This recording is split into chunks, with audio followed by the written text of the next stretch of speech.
예술은 우리로 하여금 진실을 깨닫게 만드는 아름다운 거짓말입니까?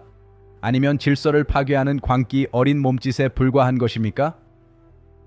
오늘 우리는 20세기 미술사를 송두리째 뒤흔든 위대한 파괴자 파블로 피카소의 거대한 우주 속으로 깊숙이 들어가는 여정을 시작하려고 합니다. 그가 92년의 세월 동안 남긴 14만 7,800여 점이라는 경이로운 숫자의 결과물들은 단순한 창작을 넘어 하나의 시각적 혁명과도 같았습니다. 우리는 지금부터 그의 탄생부터 죽음까지 기록된 방대한 데이터와 시대적 맥락을 하나씩 정교하게 분석하며 그 본질을 해부해 보겠습니다. 자, 이제 이 거대한 예술적 산맥 속으로 함께 들어가 보시죠. 1881년 10월 25일 저녁 11시 15분 스페인 안달루시아 지방의 말라가 플라사 데라 메르세드 36번지에서 파블로 피카소가 태어났습니다. 당시 말라가는 지중해의 주요 항구로서 활발한 교역이 이루어지던 인구 약 11만 명의 활기찬 도시였으며 그의 아버지 돈 호세 루이스 이 블라스코는 미술학교의 교수로서 아들에게 엄격한 고전 회화의 기초를 가르쳤습니다.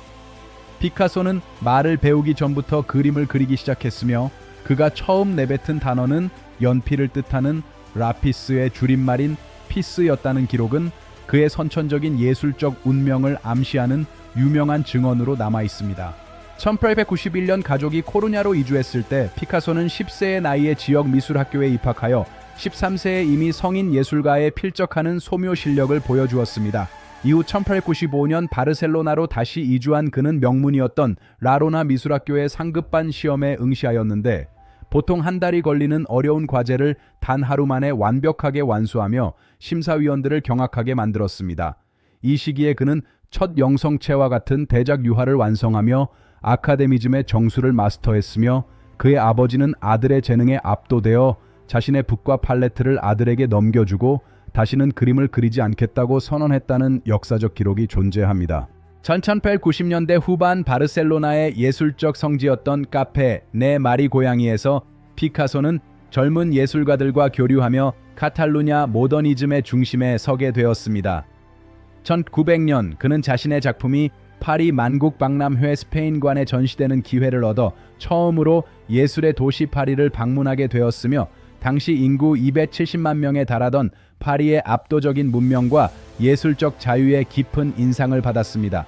그는 몽마르트르의 낡은 세탁소 건물인 바토 라부아르에 거주하며 당시 파리 미술계의 주류였던 화풍을 흡수하는 동시에 자신만의 독창적인 시각적 언어를 구축하기 위한 치열한 실험을 시작했습니다.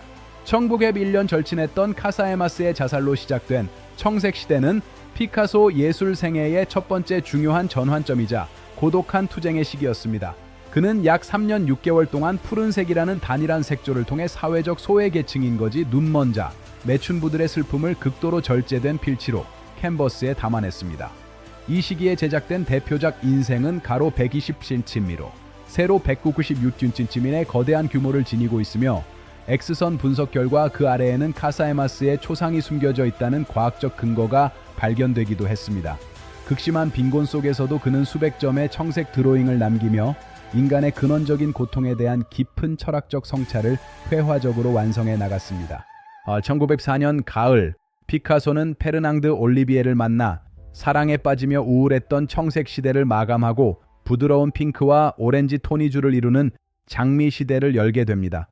그는 몽마르트르 근처의 메드라노 서커스단을 자주 방문하여 광대와 고개사들의 일상을 관찰하였고 그들의 화려한 무대 뒤에 숨겨진 인간적인 따뜻함과 애환을 캔버스 위에 서정적으로 구현했습니다.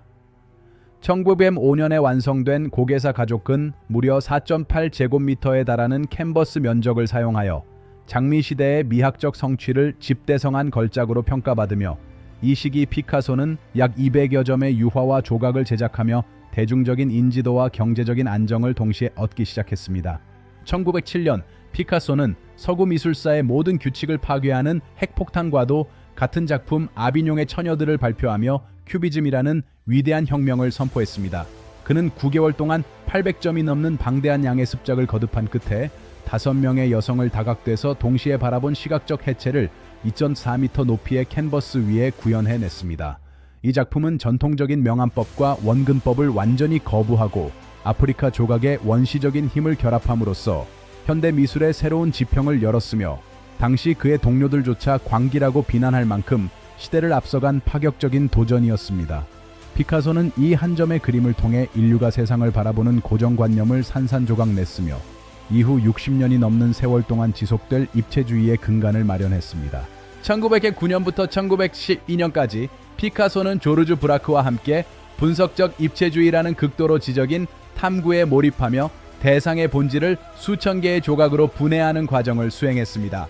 그는 사물을 단순히 재현하는 것이 아니라 여러 시점에서 본 정보를 하나로 통합하여 캔버스 위에 기하학적으로 재구성하였고, 이 과정에서 색채를 거의 배제한 채 회색과 갈색 톤의 단조로운 팔레트만을 사용했습니다. 1910년에 제작된 칸바일러의 초상은 분석적 입체주의의 정점으로 꼽히며 형체를 거의 알아보기 힘들 정도로 파편화된 화면 속에서도 인물의 특징적인 요소를 보존하는 고도의 시각적 연금술을 보여주었습니다. 이 시기의 실험은 약 400여 점의 작품을 통해 구상미술과 추상미술의 경계선을 정교하게 타격하였습니다. 1912년 피카소는 캔버스 위에 실제 사물을 직접 붙이는 콜라주 기법을 도입하며 종합적 입체주의 시대를 열었는데, 이는 예술이 현실의 일부가 되는 역사적인 순간이었습니다. 그가 최초로 제작한 콜라주 작품 등나무 의자가 있는 정물은 타원형 캔버스 가장자리에 실제 로프를 두르고 등나무 무늬가 인쇄된 유채천을 부착하여 예술적 재현의 정의를 근본적으로 뒤바꾸어 놓았습니다. 그는 이 시기에 약 250여 점의 콜라주 작품을 제작하며 평면적인 화면에 물리적인 부피감과 현실의 질감을 부여하는 획기적인 실험을 이어갔습니다. 이러한 시도는 예술가가 전통적인 물감을 넘어선 모든 재료를 사용할 수 있다는 자유를 선포한 것이며, 이후 수많은 미술 사조의 탄생을 견인하는 결정적인 도화선이 되었습니다. 제1차 세계대전의 포화 속에서도 피카소의 창조적 욕구는 멈추지 않았으며 1917년의 이탈리아 여행은 그를 다시 고전적인 질서로 이끄는 중요한 계기가 되었습니다. 그는 로마와 나폴리에서 라펠로의 명화와 고대 폼페이 유적의 웅장함에 깊은 감명을 받아 다시 사실적인 화풍을 보여주는 신고전주의 시대를 맞이하게 됩니다. 이 시기에 그는 전설적인 발레단 발레 루이스를 위해 8m 높이의 거대한 무대 막을 디자인하고 입체주의적 요소가 가미된 혁신적인 무대 의상을 제작하며 종합예술가로서의 면모를 유감없이 발휘했습니다.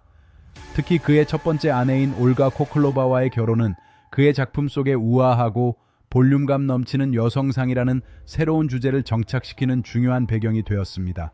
1925년 피카소는 초현실주의 그룹과 접촉하며 무의식과 꿈, 그리고 원초적인 본능을 탐구하는 더욱 기괴하고 뒤틀린 형태의 인체 표현에 집중하기 시작했습니다.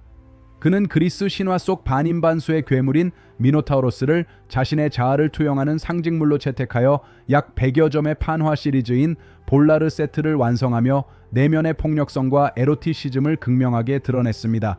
이 시기에 제작된 새 무용수는 해부학적 규칙을 완전히 무시한 채 감정의 격동을 시각적으로 폭발시킨 작품으로 입체주의의 지적인 질서와 초현실주의의 감성적 혼돈이 결합한 피카소만의 독자적인 초현실주의 양식을 정립했습니다. 이처럼 그는 하나의 사조에 안주하지 않고 끊임없이 자신의 언어를 파괴하고 재창조하였습니다.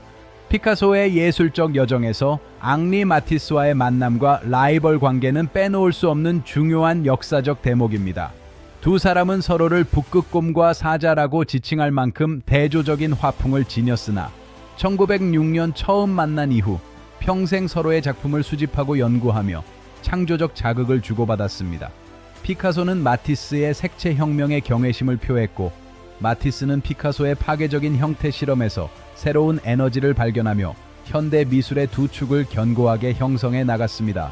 이러한 거장들의 치열한 교류는 단순히 개인적인 친분을 넘어 20세기 시각 예술의 지형도를 결정짓는 결정적인 변수로 작용하였으며, 오늘날까지도 두 사람의 작품 세계는 인류 예술사의 정점에 나란히 기록되어 있습니다. 1937년 4월 26일 오후 4시 30분 나치 독일 공군의 무차별적인 폭격으로 초토화된 스페인 북부 게르니카 마을의 비극은 피카소의 예술 인생에서 가장 장엄한 정치적 외침을 끌어냈습니다. 그는 불과 33일이라는 짧은 기간 동안 가로 7.76m, 세로 3.49m의 거대한 흑백 벽화 게르니카를 완성하여 파리 만국박람회 스페인관의 중앙에 배치했습니다. 이 작품에는 화약 냄새와 비명이 배제된 채 오직 무채색의 대비만을 사용하여 전쟁의 참혹함과 인류의 근원적인 슬픔을 더욱 강렬하게 전달하는 시각적 장엄함을 구현했습니다. 1937년 완성된 이후 이 작품은 전 세계를 순회 전시하며 반전 예술의 상징으로 자리 잡았고, 예술이 부조리한 권력에 대항하는 가장 강력한 무기가 될 수 있음을 증명하는 역사적 이정표가 되었습니다. 제2차 세계대전 이후 피카소는 1947년 프랑스 남부의 도자기 마을 발로리스로 거처를 옮기며 도자기 시대를 열게 됩니다. 그는 회화의 평면성을 벗어나 흙이라는 물리적인 재료를 실험하며 약 25년 동안 무려 4천여 점이 넘는 독창적인 도자기 작품을 생산해내는 압도적인 창작열을 보여주었습니다. 그는 평범한 접시와 항아리 위에 자신의 드로잉을 결합하여 실용적인 사물을 고귀한 예술품으로 승격시켰으며, 이를 통해 예술이 사람들의 일상 속에 스며들 수 있도록 하는 민주적인 예술관을 실천했습니다. 이 시기에 제작된 평화의 비둘기는 전 세계 평화 운동의 상징으로 채택되어 수억 명의 사람에게 희망의 메시지를 전달하는 시각적 아이콘이 되었습니다. 1973년 4월 8일 92세를 일기로 생을 마감할 때까지 피카소의 손에서 붓과 정은 단 한순간도 떠나지 않았으며, 그는 인류 역사상 가장 다작을 남긴 예술가로 기록되었습니다. 그의 전 생애를 통틀어 산출된 작품 총량은 유화 13,500여 점, 판화 100천여 점, 삽화 34천여 점 등 총 14만 7,800여 점이라는 천문학적인 수치를 기록하며 후대 예술가들에게 거대한 등대가 되었습니다. 오늘날 그의 작품은 전 세계 50개국 이상의 주요 미술관에 소장되어 매년 수천만 명의 관람객을 불러 모으고 있으며, 그가 창조한 시각적 문법은 현대의 시각 매체 전반에 걸쳐 DNA처럼 깊숙이 각인되어 있습니다. 피카소는 20세기를 시각적으로 기록하고 재해석한 시대의 목격자이자 인류의 창의성이 도달할 수 있는 한계치를 끝없이 확장한 불멸의 거장으로 기억될 것입니다. 오늘날 파블로 피카소의 작품들은 단순한 예술적 가치를 넘어 전 세계 금융시장에서도 가장 강력한 자산 중 하나로 평가받고 있습니다. 2015년 뉴욕 경매에서 알제의 여인들이 약 1억 7,900만 달러에 낙찰되며 당시 세계 최고가 기록을 갱신한 사례는 그의 이름이 지닌 경제적 영향력을 단적으로 증명합니다. 그의 작품 총액은 현재 수조 원에 달하는 것으로 추산되며, 매년 전 세계 주요 박물관에서 개최되는 특별전은 천문학적인 부가가치를 창출하고 있습니다. 이러한 데이터들은 피카소가 남긴 예술이 박제된 역사가 아니라 자본주의 시대의 가장 귀중한 시각적 유산이자 끊임없이 재생산되는 현대 문명의 핵심적인 문화적 자본임을 명확히 보여주고 있습니다. 우리는 지금까지 파블로 피카소라는 거대한 예술적 산맥을 데이터와 역사의 관점에서 상세히 해부해 보았습니다. 92년의 생애 동안 쉼없이 캔버스를 채워나갔던 그의 치열한 창조 정신은 오늘날 우리에게 끊임없는 영감의 원천이 되고 있습니다. 그의 파괴가 곧 창조였음을 기억하며 이제 이 긴 여정을 마무리하고자 합니다. 예술의 한계를 끊임없이 넓혀갔던 피카소처럼 여러분의 일상 속에서도 새로운 시각의 발견이 함께하기를 진심으로 기원하겠습니다. 시청해주신 모든 분께 깊은 감사를 전하며 오늘 영상이 유익하셨다면 구독과 좋아요를 눌러주세요. 감사합니다.